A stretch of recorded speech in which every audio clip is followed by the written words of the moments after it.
তালা ঝুলছে বিএনপি কার্যালয়ে এবং বিএনপি যে কেন্দ্রীয় কার্যালয় রয়েছে নয়াপল্টনের সেখানকার চিত্র এটি এবং দেখতে পাচ্ছেন যে বিএনপি কার্যালয়ের সামনে কিন্তু এরকমভাবে তালা ঝুলিয়ে দেওয়া হয়েছে এবং এটাই আসলে কারা আসলে এখানে তালা লাগিয়েছে সেই বিষয়ে কিন্তু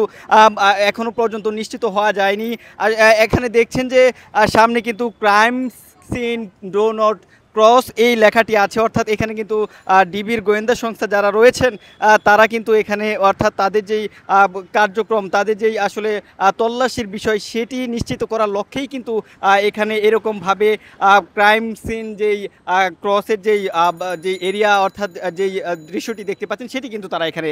দিয়ে রেখেছেন। জানিয়ে রাখি যে সারা দেশে কিন্তু কোটা আন্দোলনের যে বিষয়টি সেটি কিন্তু চলমান রয়েছে। এই কোটা আন্দোলনের মধ্যেই গতকাল মধ্যরাতে অর্থাৎ 12টার পরপরই কিন্তু এখানে ডিবির পক্ষ থেকে অর্থাৎ আইনশৃঙ্খলা রক্ষাকারী বাহিনী যারা রয়েছেন এই বিএনপির যে কেন্দ্রীয় কার্যালয় রয়েছে সেখানে তাদের যে অভিযান সেটি চলমান ছিল এবং সেখান থেকে আপনারা জানেন যে গোয়েন্দা প্রধান হারুনুর রশিদ যিনি রয়েছেন তিনি যেটি দাবি করছেন, তিনি যেটি বলছেন যে এখান থেকে 500টি লাঠি এবং 100টি ককটেল এবং 7টি দেশীয় অস্ত্র কিন্তু উদ্ধার করা হয়েছে, এরকমটি কিন্তু গোয়েন্দা প্রধান যিনি রয়েছেন ডিবি প্রধান যিনি রয়েছেন তিনি কিন্তু জানিয়েছেন। এবং দেখছেন যে তালা ঝুলিয়ে দেওয়ার পরই কিন্তু এখানে আইন শৃঙ্খলা রক্ষাকারী বাহিনী পুলিশের উপস্থিতি রয়েছে। দুই পাশেই কিন্তু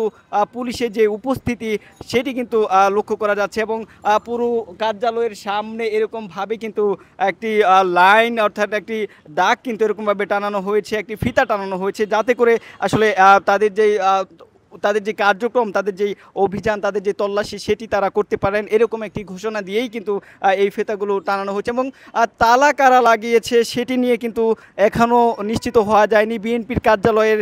দৃশ্য এটি এবং গতকালকে আরেকটা বিষয় জানিয়ে রাখি, গতকাল রাতে এই যে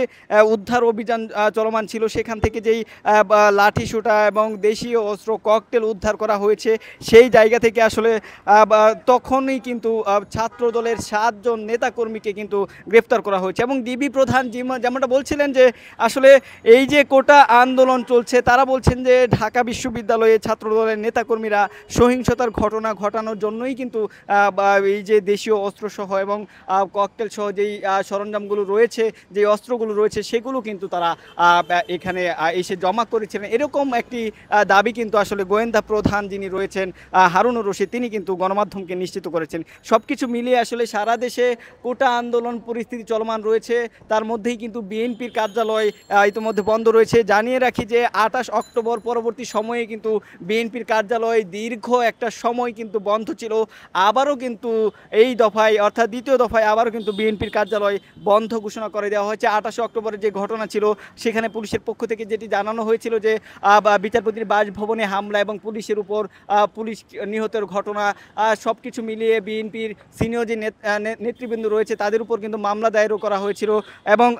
দীর্ঘ একটা সময় কিন্তু সেখানে বিএনপির কোনো নেতাকর্মীরা তারা কিন্তু কার্যালয়ে আসতে পারেননি। আবারও এই যে কোটা আন্দোলন ইস্যু নিয়ে আবারও বিএনপির কার্যালয়ে এরকমভাবে তালা ঝুলিয়ে দেওয়া হয়েছে এবং এই তালা আসলে কবে নাগাদ খুলবে, কতদিন সময় লাগতে পারে সেটি নিয়েও কিন্তু একটি নতুন করে প্রশ্নের সম্মুখীন হয়ে দাঁড়িয়েছে। এখানে কিন্তু সকাল থেকে বিএনপি যে নেতাকর্মীরা আসলে প্রত্যেক দিনকার যে ঘটনা এখানে কার্যালয়ে বিএনপির কেন্দ্রীয় নেতৃবৃন্দ মহানগর ওয়ার্ড থানা পর্যায়ের নেতৃবৃন্দ তাদের আনাগোনা কিন্তু থাকে এই কার্যালয়ের সামনে। আজকে সকাল থেকে এখন পর্যন্ত বিএনপির কার্যালয়ে কিন্তু কোনো নেতৃবৃন্দ কোনো নেতাকর্মী তারা কিন্তু আসেননি এবং তালাবদ্ধ অবস্থায় কিন্তু এখানে রয়েছে। পাশাপাশি কিন্তু আইনশৃঙ্খলা রক্ষাকারী বাহিনী পুলিশের সদস্য যারা রয়েছেন তারাও কিন্তু এখানে অবস্থান করছেন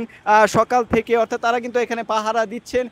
দীর্ঘ একটা সময় ধরেই কিন্তু আসলে এখানে তারা রয়েছেন এবং তারা আসলে এখানেই থাকবেন এরকমটি কিন্তু এখন পর্যন্ত বোঝা যাচ্ছে এবং যেই ক্রাইম সিনের যেই ডো নট ক্রস অর্থাৎ একটা লাইন রেখা কিন্তু তারা এখানে দিয়ে রেখেছেন, অর্থাৎ এর ভেতরে কিন্তু কোনো মানুষকে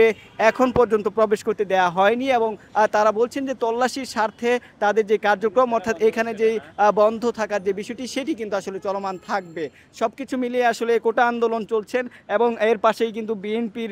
যেই কেন্দ্রীয় কার্যালয় নয়াপল্টনে যে কার্যালয় সেটি বন্ধ রয়েছে এবং গতকাল রাতেই কিন্তু তারা বলছেন যে নাশকতার জন্য যে সরঞ্জামগুলো অর্থাৎ 100টি ককটেল, 500টির মতো লাঠিসোঁটা এবং 7টি দেশীয় অস্ত্র এগুলো কিন্তু আসলে ডিবি প্রধান যিনি রয়েছেন হারুনুর রশিদ তিনি এখান থেকে উদ্ধার করেছেন এরকমটি কিন্তু আসলে নিশ্চিত করেছে। এই ছিল মূলত সমকালের সাথে আপনারা সরাসরি জানছিলেন যে আজকের যে পরিস্থিতি অর্থাৎ কোটা আন্দোলন কিন্তু টিএসসিতে চলমান রয়েছে, তার মধ্যেই কিন্তু এই যে বিএনপির কার্যালয় তালাবদ্ধ অবস্থায় রয়েছে সেই বিষয়ের সর্বশেষ তথ্য।